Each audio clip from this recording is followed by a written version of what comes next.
can try. So yeah, so what is TSP? I'm going to say it 20 times. So as input, you're given a graph G. Edges and vertices, and you have some non-negative costs CE on all of the edges.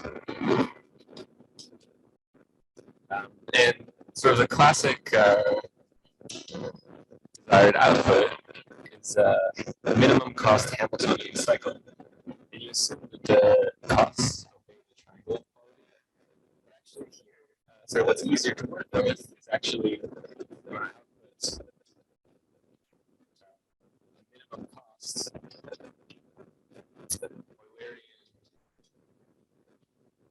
Subgraph. So this just means that, and this multi-subgraph should span the entire graph. It should be connected. Multi-subgraph just refers to the fact that I can use edges more than once.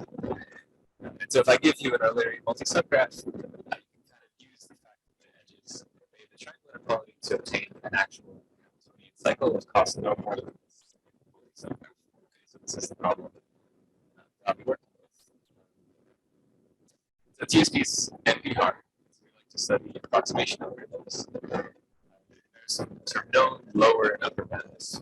So lower bounds NPR to approximate TSP rather than 123 over 122. It's a very, very small number. The current best bound, this is kind of a long line of work, but the current best bound is due to Karpinski, Lampus, and Schmid.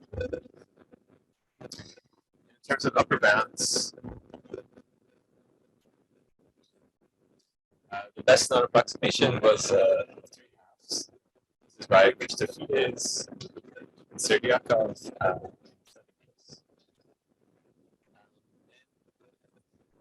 Kind of a nice special case, which is seeing some really exciting progress recently. It's known as graphic TSP, for which we have a 7/5 approximation.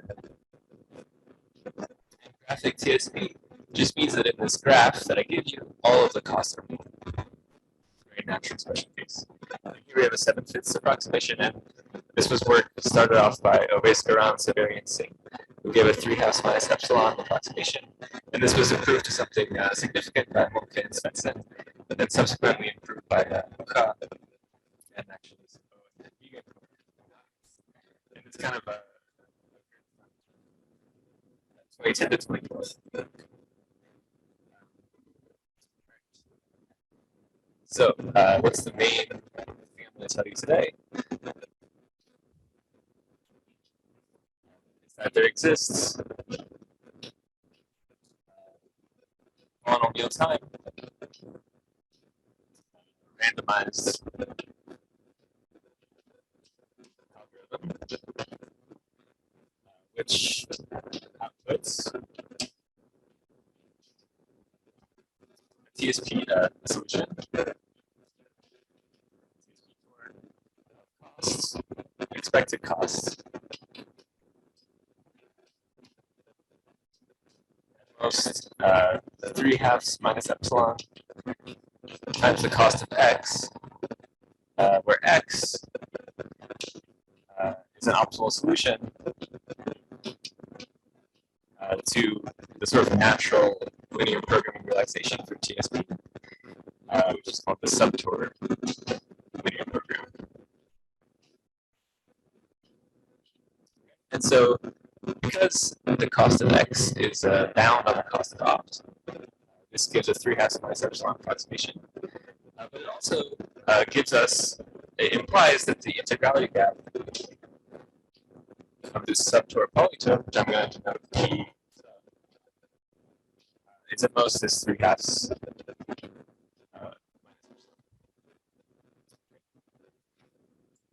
So, what is this subtour LP? Again, sorry, probably many of you know it, but I'll introduce it. So basically, what you want is a fractional Hamiltonian cycle. So you want to minimize the costs, and then sort of such that every cut, the fraction going across that cut is at least 2. This is true of a Hamiltonian cycle. So I can write this. And the degree of a vertex is also 2.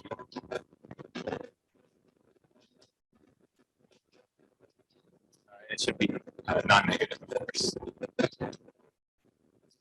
So this is sort of subtour polytope. Studied by a lot of people, but sort of initially dancing focus and jump set. Sometimes. So here this is the help card. So what's a sort of a very nice well-known fact about the subtour polytope is that if you take some point x in this polytope, then x is the convex combination of what's called one trees. One tree is simply a spanning tree plus an additional edge. And what I can do now is sort of take an arbitrary vertex of my graph, call it R, and kind of split it into 2 vertices. So sort of R0 and R1. And I'll take every edge, which so in this LP solution, which is adjacent to R, and say had the value x here. Split it into 2 edges with a value x here. So these kind of vertices R0 and R1 are actually going to have degree 1. And also, you can think about this as a different graph G prime. But really, I'm going to actually consider the original graph, this vertex R, but sort of this vertex R is in secret. And if I do this, then actually, I can think of x x is actually in the spanning tree polytope. So here's kind of the natural algorithm if you know this fact, and it's pretty much due to Woolsey from 1980, and so the idea is to first solve the subtour LP to obtain x. And we also know that x is in the spanning tree polytope now. And so actually, I'll also obtain a distribution mu over spanning trees, such that sort of the marginals of this distribution are equal to x. So mu is some convex combination of spanning trees. All right. And then I want to sample some tree T from mu. And now I want to do what Christofides does. So add the min cost matching on the odd vertices of the tree. And T plus a matching on its odd vertices will be, as we wanted, an Eulerian multi-subgraph. Okay. So it's a valid algorithm. So what's the cost of this algorithm? Well, we know that the expected cost of the tree is equal to the cost of x, because it's a convex combination. And now I want to claim that this expected cost of the matching is also cheap. So it's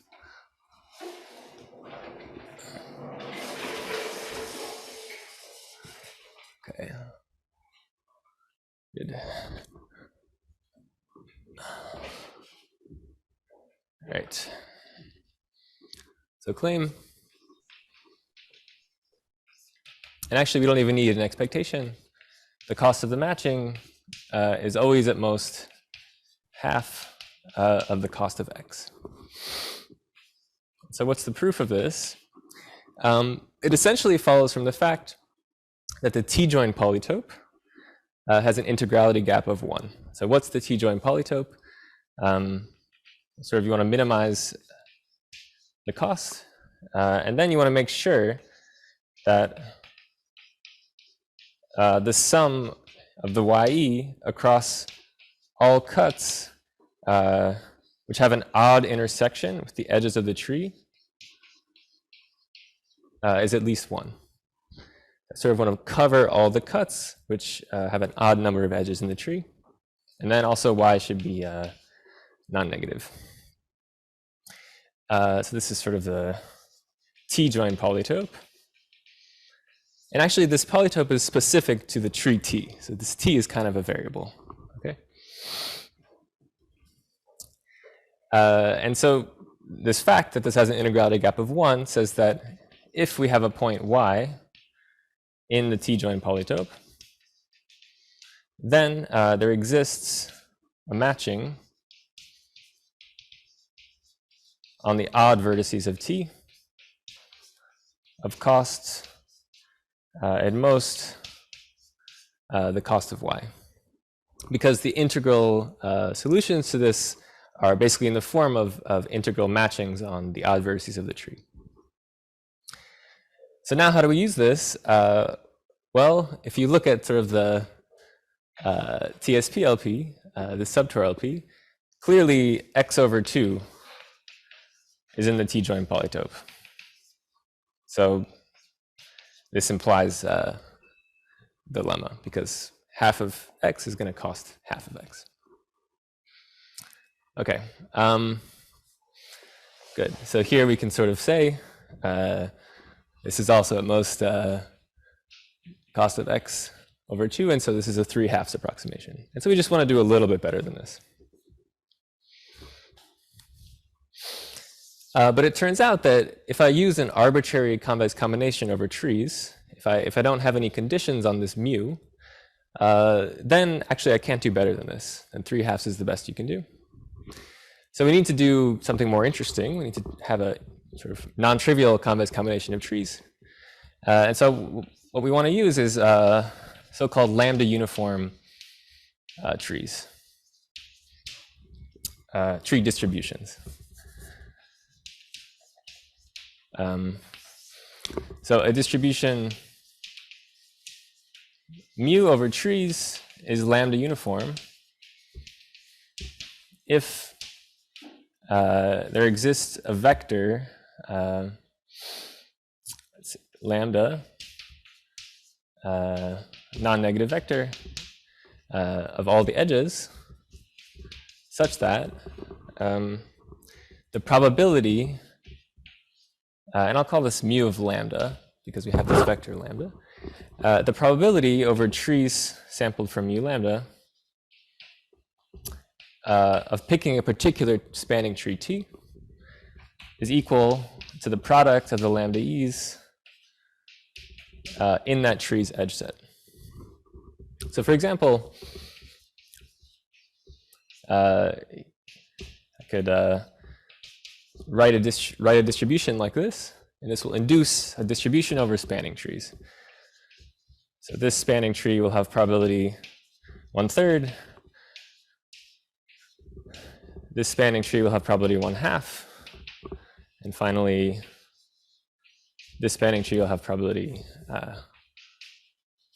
1/6, okay? And these distributions are actually very well behaved. So they're actually part of a class of distributions which are called strongly Rayleigh. And that means that if you look at their generating polynomial, so sort of generating polynomial, you would just sort of think of this as a polynomial in sort of the variables of the edges. And I would just add an xe here. This is some polynomial. And if you study the zeros of this polynomial, they all avoid the upper half of the complex plane. And this puts it in the class of strongly Rayleigh distributions and gives you some very nice properties. So the polynomial is the sum of over all trees, yeah, good point. Sum over all trees, and yeah. And I won't go too much into detail about this today, but basically it gives you some good stuff. So you have a negative correlation. And you also kind of have a nice like persistence property. It's sort of closed under conditioning.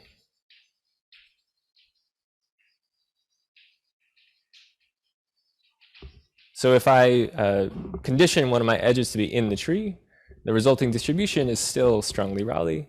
Similarly, if I condition an edge out, and sort of using this concept of it as a polynomial, you can prove some really nice things. So for example, for any vertex, the probability under a tree that's in this TSP polytope, the probability that a vertex U is even in T, so the degree of vertex U is even in T, is at least something about 0.43, so it's very high.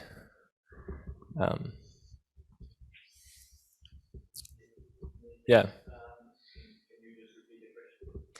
And they do this using a maximum entropy convex program. So they sort of just set these constraints, and then they find the distribution over spanning trees, which has as much entropy as possible. And it turns out that what you get is always a lambda uniform distribution. So it's kind of a nice connection there. And so what's the what's the natural algorithm that we know this fact? Let's see if I can write here.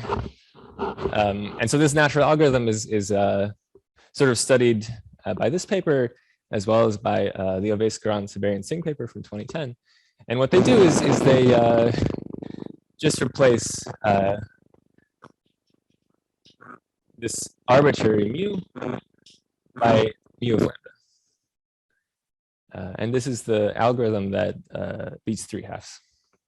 Okay. Good. So it should erase. Let's see. There it is. Yeah.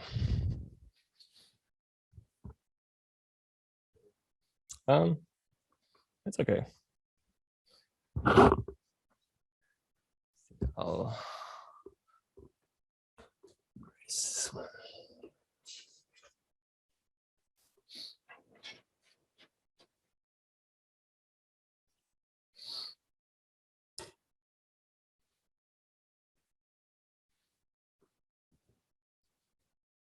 Any questions while I'm erasing?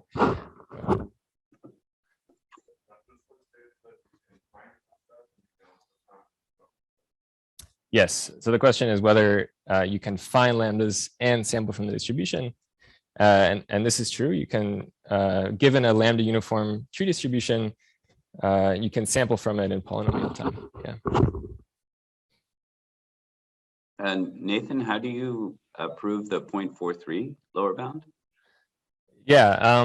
So the 0.43 is actually a nice, a very nice proof. So basically, if you, right, so we have this real stable polynomial.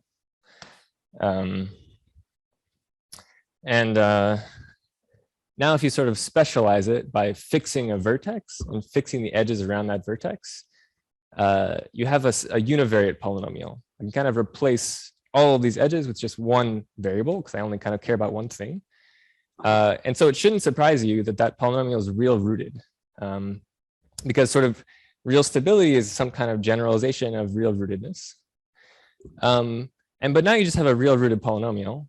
And there's a very nice old theorem that says that the coefficients of a real rooted polynomial are actually just sort of given by the sum of Bernoulli random variables.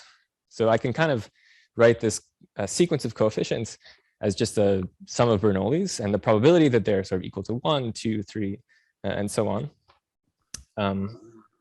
And now you can sort of just look at the worst case over all these possible Bernoullis with expectation 2, and you get 0.43 sort of immediately. So yeah, it's a very easy property to prove, and sort of nicely uses this stability property. I see. Interesting. Right. So what you're doing is you're sort of fixing this vertex, and you can zoom in only on the edges adjacent to this vertex. I throw everything else out. This is still a real stable polynomial. And now I just replace, I have some polynomial just on these variables. Now I'm going to replace all the variables with a single one. This is just x. And now I have some polynomial that tells me sort of, the coefficient of the constant term, C2x plus C3x squared. And this is the probability that the vertex is degree 2, and so on. And these coefficients are what's given by just independent Bernoullis. So I can sort of write Bernoullis like B1 through Bm such that Ci is equal to the probability the sum of the Bi's is equal to I. Yeah. And once you have this characterization, this sort of just immediately pops out. Yeah. Okay. Cool. So let's see. Right. So now I want to sort of talk about the main technical theorem.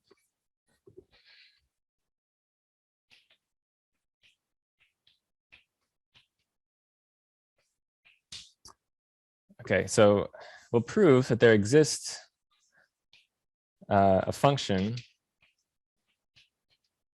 y, and this will go from the space of all spanning trees to vectors over the edges, such that yt, I'm going to put the tree sample in the subscript, such that yt is actually in the spanning tree, in the t-join polytope for this specific tree t. And y is kind of cheap, so the expected cost of yt over trees sampled from this mu lambda is at most 1/2 minus epsilon times the cost of x. And if this were true, then you would be done because, because this would always be a solution to this t-join polytope, and this would say the expected cost of the matching is at most 1/2 minus epsilon times the cost of x.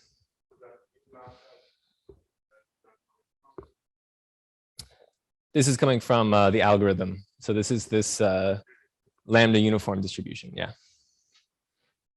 The question is, where is mu lambda coming from? And, yeah.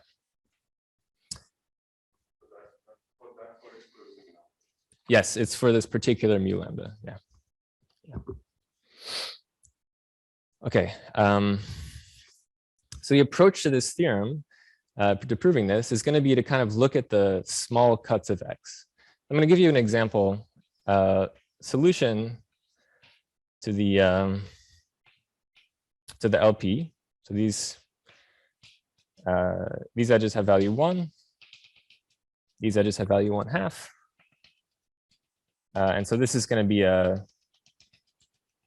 solution to the subtour LP, and this is kind of the support graph of that solution. And now I'm going to look at all cuts, sort of all sets S, and actually I'm going to make sure the root is not an S, such that x of delta of S is at most 2 plus eta, and eta is going to be some very small positive constant. Okay, so for example, on this graph, the cuts I'm interested in, I'm always going to be interested in the vertices because they have degree 2. But I'm also interested in this cut. Actually, I'm going to fix the root, right? So some root r. This cut, this cut, this cut, this cut, and then sort of the complement of this cut. And the complement of this cut. This looks a bit crazy, but then I sort of have the cuts that are along the cycle. So sort of every cut that goes along the cycle here contains 4 of these dotted edges, and so it has degree 2. Okay, I'm going to stop drawing cuts because it already looks crazy. But now these cuts actually kind of nicely partition into 2 parts. So the first part I'm going to call h of eta because it's going to kind of look like a hierarchy. So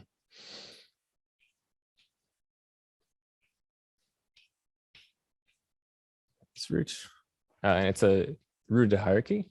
So we have this cut, this cut, this cut, this cut, this cut, right?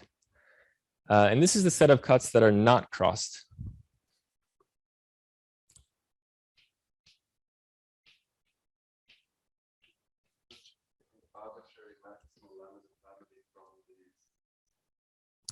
So right now I'm picking the cuts that are not crossed at all. So this is not an arbitrary family. This is the set of cuts that are not crossed by any other cut. Yeah. And then the other set of cuts I get, I'm going to call C eta for sort of the crossed cuts. And I'm not including the vertices. I'm just sort of writing them here so you can sort of see what they look like. And this is going to be sort of all these pairs along the cycle. And I sort of take the complement of, yeah. Okay. So you sort of have these two, for now you can think of them as completely separate. You have a set of cuts that are crossed and a set of cuts that are not crossed. Crossed just means any set which there exists some other near minimal factor crossing. Right, so yeah, crossed means that there exists any other set which is near minimal and it crosses that set. Yeah. So now the approach will be to find sort of two vectors. So two functions that are of this form. The first claims that there exists a function S star, which is going to go from this set of spanning trees to the positive vectors on the edges, such that if I take any cut C in C eta,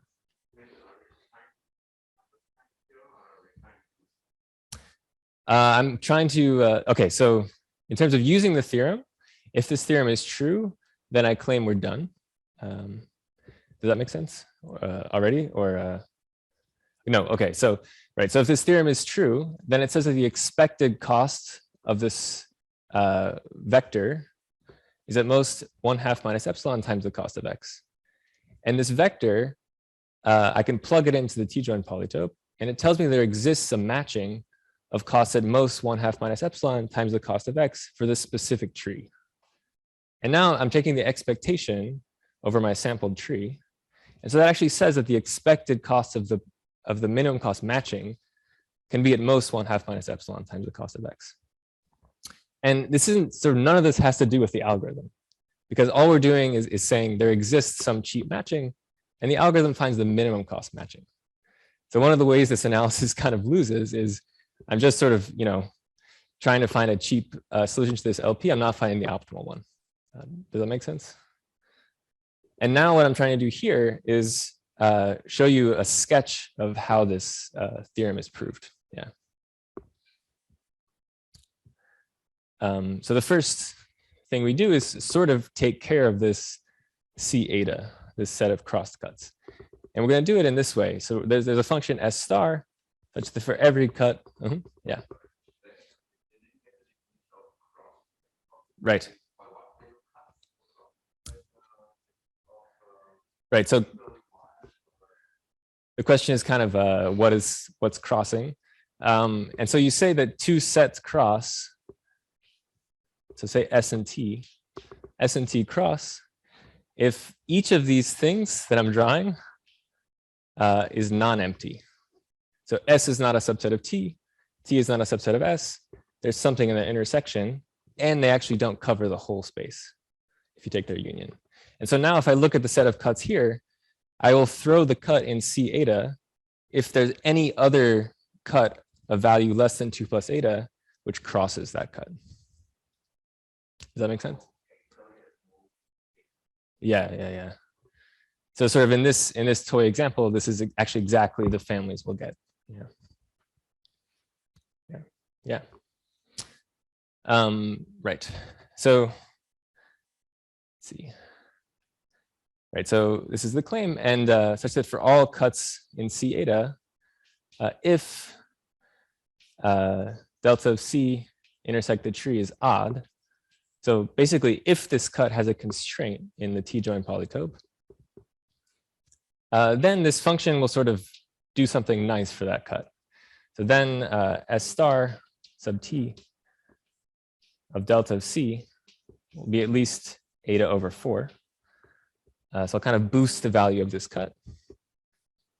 And the expected cost, so the expected value of S star sub t for any particular edge E is at most order eta squared times xe. So it sort of says that, this will make more sense in a second, but this will sort of says that the expected cost of this S star vector is not so high, and it kind of fixes in some sense, or creates some slack, so S star, on these crosscuts. And the second thing is there exists a function, switch, S, again, from trees, but now I'm going to allow negative numbers here. Okay, such that for all cuts C in this hierarchy, in the set of cuts that are not crossed, if delta of C intersect T is odd, okay, I'm like switching colors because the chalk is breaking. It's going to be like a kaleidoscope. So if delta of C intersect T is odd, so if there's a constraint for this cut in the LP, then S of delta of C is non-negative. So far this isn't doing anything. I could set it to 0. But the important property, which is sort of the key to the whole proof, is that the expected value of S sub t of E is actually negative for all edges E. And I'm going to have one third criteria, which will make more sense in a second, which is that S t of E is always going to be at least negative eta over 8 times xe. So it'll sort of never be too negative. Okay, so now what I'm going to do is this fully defines the function y. So I'm going to let y of t be equal to x over 2 plus s star plus s. So this is exactly the st. Okay. And so the first thing you can see was kind of immediate is that the expected cost of this is correct. So the expected cost of yt is at most, well, I'm going to just use linear additive expectation. So I'm going to get 1/2. I'm going to multiply something by the cost of x. So the 1/2 is from here. And then S star costs at most order of eta squared on every edge. And then S is going to be negative. So I'm going to subtract omega of negative eta from everything. And so this is going to be at most 1/2 minus epsilon times the cost of x. So this is sort of the approach. And now I'll just, I think I probably don't have too much time, but I'll just sort of show you why this vector y sub t is feasible, given what I've told you about S star and S.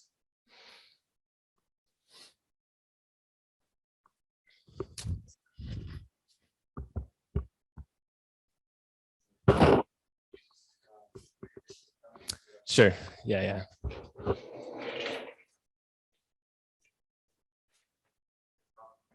Yes.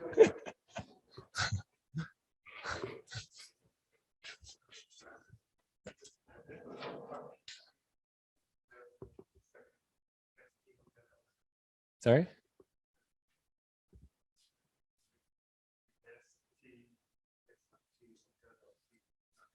Yes. Good. Thanks. Yeah.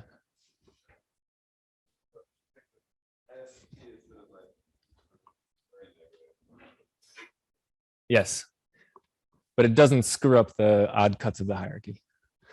And then the cuts that are not in the hierarchy, they're fixed, even if it screws it up, because of the first vector. And this will become clear in a second. Yeah. It's allowed to be negative on the crossed cuts because of this S star vector. And I'll draw sort of a table.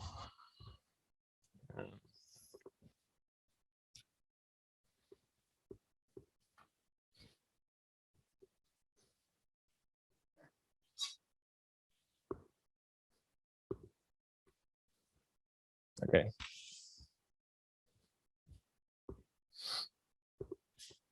Yeah.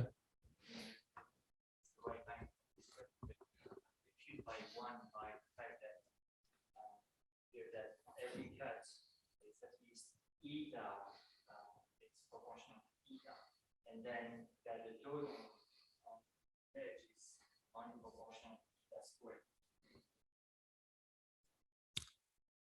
So the question was sort of why this, in this expectation, we have eta squared instead of eta.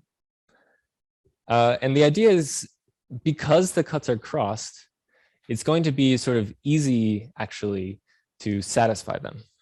And the point is that you can sort of think about it this way, that a crossed cut is only sort of unhappy with probability eta. And some edge is going to fix that. And when the edge fixes that, it pays eta. So with probability eta, an edge is going to pay eta. And so this is going to give you some eta squared term.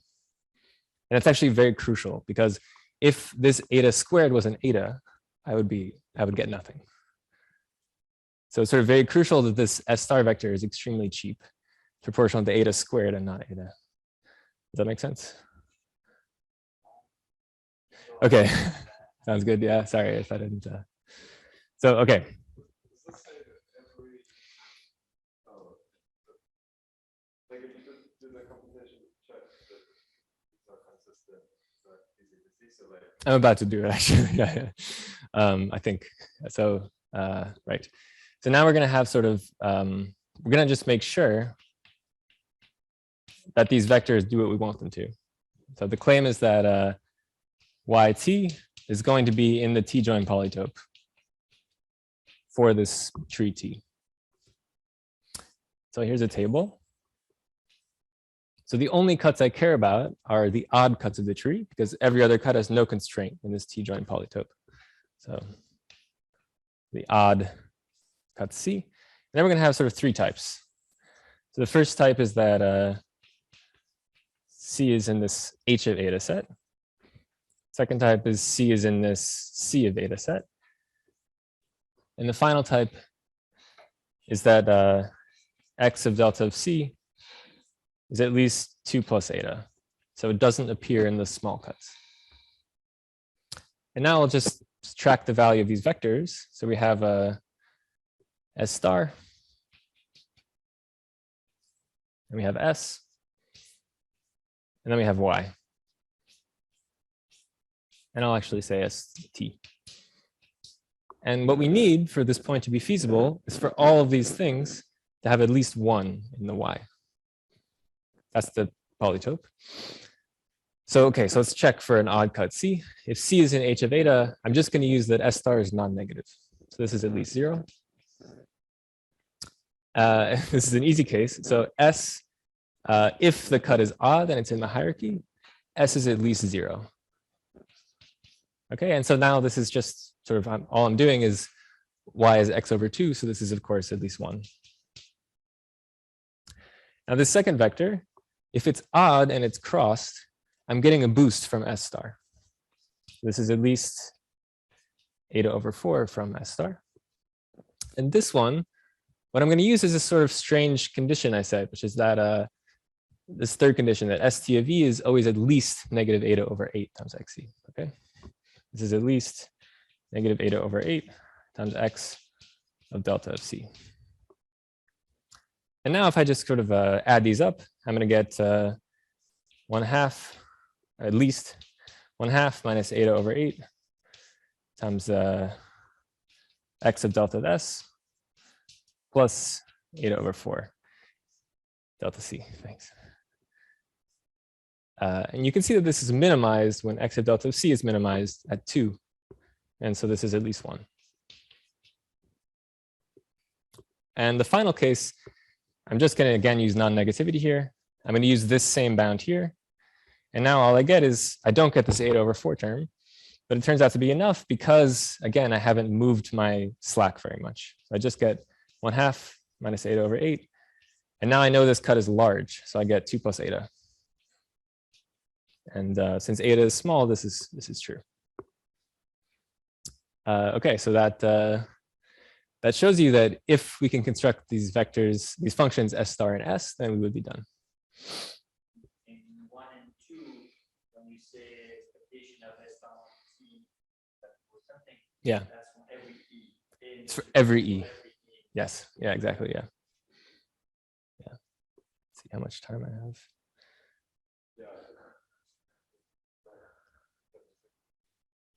Yeah. The fact that part 1 is even possible, like I was first confused. Mhm. Oh, I just look at the second condition. Say, well, if I add this up with all x, I can't help it possible. First thing, the point is that thing is not the expectation of the right one. Yes, exactly, exactly. It's the expectation of Yeah. trees, and then the set of cuts. Right. Now you're mixing it up. Yeah. Yeah. So I guess what Neil is kind of saying is that the reason this S star vector can work is that even though it asks for a lot, sort of it asks for eta over 4 to be on its cut, you would expect that then the expected value of S star is actually like order of eta. But the reason it's not is, and I can sort of like vaguely sketch what's going on here, is that if I take a cut that's crossed, maybe like this, it's true that S is even with probability 1 minus order of eta. And so what you can do is think about things as these cuts are really good, and I only need to fix them with probability eta, and when I fix them, I pay eta. So that's kind of what's happening. Yeah, so actually, how much time do I have?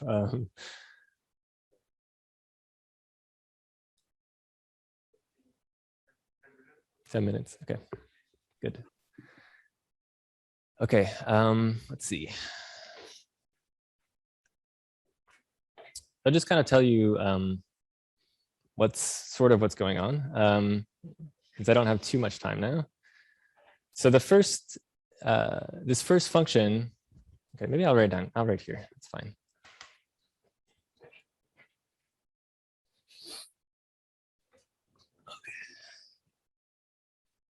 Okay. So the kind of approach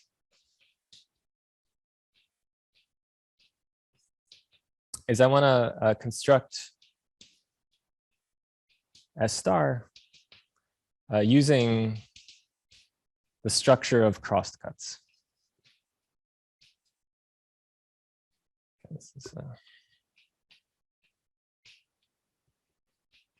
and there's a very nice representation of these kinds of crossing cuts, and it's called the Polygon Representation.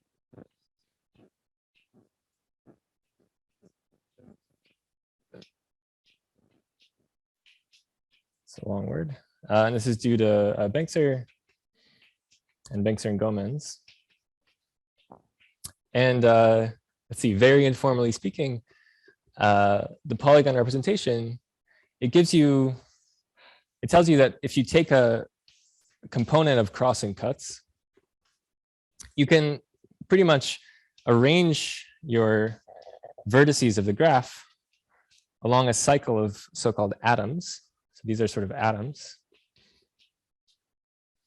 such that every cut that's in this connected component cuts exactly 2 edges of this cycle. And you can kind of check actually for the connected component up there that this is true. And there's something a bit weird, which is that you're allowed to map vertices inside this cycle as well. Yeah, so one of the theorems that we sort of proved is that sort of very informally is that these inside atoms are rare. So and what we actually showed is that if you have any sort of, so these sort of diagonals, which are the cuts, partition this cycle into sort of cells. And what we proved is that if you look at any cell of this polygon with an inside atom, it must have many, many, many sides. It must have at least 1 over eta sides. So it's sort of very, very hard. I mean, what I have to do is I have to kind of like, really like cut this thing in a million places to get something on the inside of the cycle. So you can sort of, yeah. This is not a probabilistic statement. This is sort of a structural theorem about the Polygon representation. And so, yeah, sort of we prove a bunch of structural things about this polygon and sort of use this sort of key idea that crossed cuts are very well behaved to sort of take care of all of the cross cuts at the same time.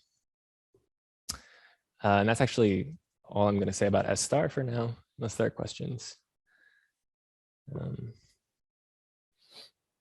Okay, so I think, would you rather I erase this board or this board? Yeah. I think I'll erase the top board. Okay.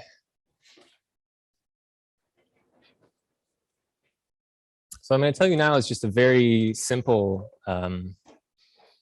case where we can construct so only the left side of this. Yeah. Okay. Or the left side. Yeah, maybe I'll use both of these things. Well, that one, yeah. Okay. All right.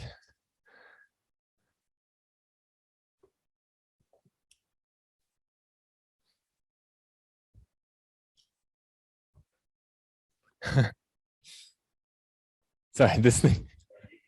Okay, everyone remembers why. Good.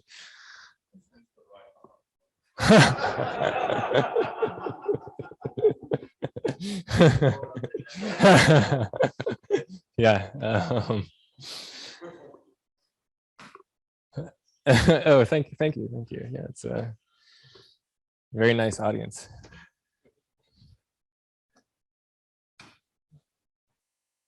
Okay. Okay, so I'm going to tell you about this very simple claim, which is that suppose H of eta, so this hierarchy is not a hierarchy. So suppose H of eta only contains the vertices.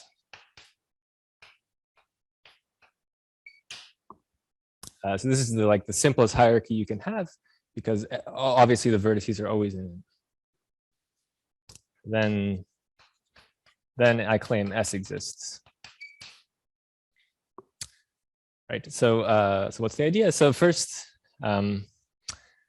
sort of a fact, which is actually not true, but it's almost always true, except for in very pathological cases.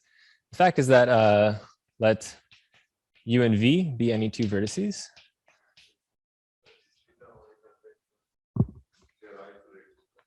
So I'm assuming that when I look at this H of n, there are no sets inside of it except the vertices, the singletons. Yeah. So there are no sort of non-trivial cuts. Maybe there's a crossing component, but there's no. Then S exists. I can construct S with these properties.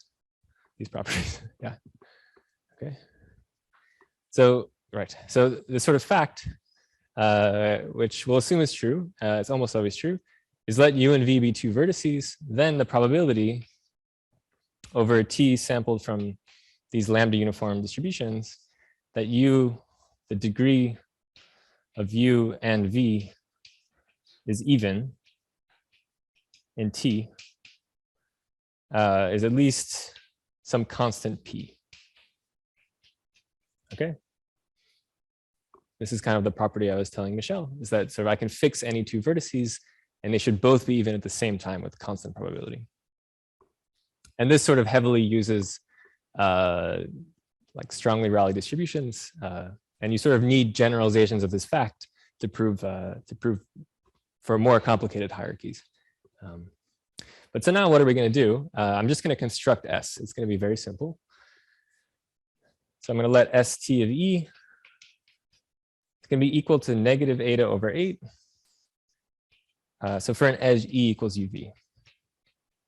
I'm going to let it be negative eta over 8 if U and V are even And this means their degree is even in the tree,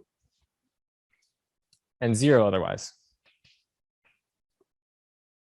And I claim that this slack vector actually works. So first, let's look at the expected value of this vector for any edge. So the expected value of S T of E, it's going to be equal to, well, with probability P, at least P, it's going to be equal to negative eta over 8 times XE. And otherwise, it will be 0. So clearly, this is at most, since P is a constant, this is what we wanted. And the second claim is just that this actually satisfies the second criteria. Well, okay, the third criteria should be clear. I'm just defining it this way. So all I need to say is that it satisfies this first criteria. That for anything in the hierarchy, if it's odd, it's 0. But this is sort of like trivially true, because if I take a vertex U and you suppose it's odd, then all of the adjacent edges, well, their criteria is not met because U is odd and they're adjacent to U. So for any odd cut in the hierarchy, all of the values of the edges adjacent to it should actually be 0. So that's how you would construct S for this very simple case. And now what you can kind of think of doing, let's see, how much time I have? Yeah, maybe 5 minutes. So I'll just very briefly say, so we have some sort of hierarchy, and it turns out that each sort of level of the hierarchy is independent. This is kind of a very cool fact that also uses lambda uniform spanning trees, which I think is a crucial fact. So if I look at my hierarchy, I can construct it by actually, let's suppose it's a hierarchy of minimum cuts. I can construct it by picking a minimal set in the hierarchy, picking a tree inside, and then contracting it, and then iterating this process. So that says that the edges that are in this set are independent of the edges that are in this set, and they're independent of these edges at the next level. Okay. Yeah, so this needs the fact that they're exact minimum cuts, not close. But you can imagine that it's something close to this is true otherwise. And so now what you can sort of do is, we have a bunch of independent subinstances where this should work, right? Inside each one, this should work. But the issue now is that there's actually interactions between the levels, right? So if I reduce this edge, I'm like, okay, I can think of these two vertices as contracted. Maybe I reduce this edge to negative 8 over 8, like C. But like I didn't check, this is a cut that contains this edge. And now I've reduced the value of the edge.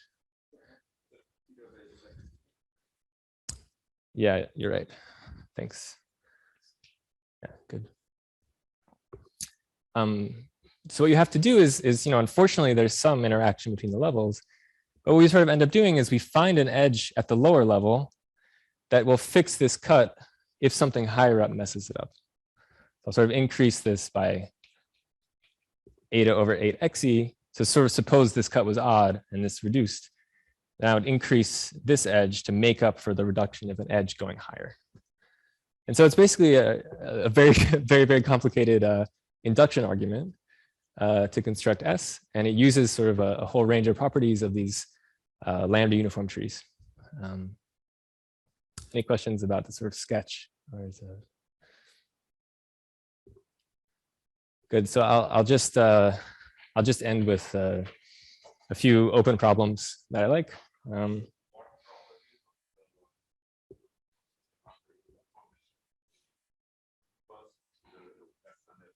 Yes. Okay, very good point. So for S star, you don't use anything. This is true for any convex combination of trees mu. I don't use anything. Yeah. And this, as far as I know, heavily, at least the analysis we have, heavily uses lambda uniform trees. Yeah. But sort of, if you want to think about this problem, what we've sort of done for you is to say that you don't have to worry about you can just imagine you only have a hierarchy of cuts. And you just want to find a distribution that works on this hierarchy. And there are some technicalities about what S star does that if you're interested, I'm very happy to tell you about. But I think, the sort of intuition is that if you can make it work on a hierarchy, you should be able to make it work in general. So I think a really exciting open problem is, what do we really need to do this hierarchy case? Okay. The first open question is sort of, is there a greatly simplified, improved analysis? I'm not sure I told you the epsilon. The epsilon is like 10 to the negative 36. So I would really like to make that number bigger. Good. And sort of within this, you can sort of ask on S star, actually, there's a lot of, yes. Sorry. The fun fact I know is that this is 1/10 times the Planck constant. So you can't, if you're doing a TSP tour and you ran this, you like literally couldn't measure the difference between so there's sort of a lot of work that actually could happen on S star that if you're interested in, I can tell you about. And then of course, S. S is in some sense where this crazy constant comes from, but there's actually an interaction between S star and S that I've sort of hidden that also really pumps this value up. And I would like to get rid of that.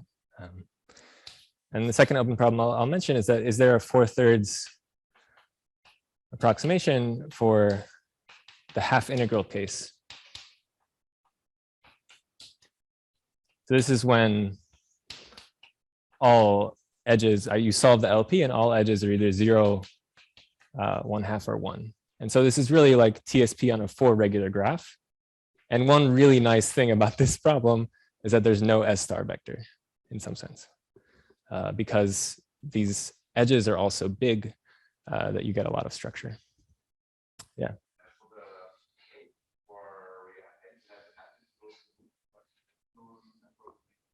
Yeah, good point. So I think the first work, we gave 1.49993, and I believe, let's see, Gupta and Lee. Wow, I'm forgetting the. There's other authors on this. I'm sorry. So this is they gave like a 1.4999, I believe.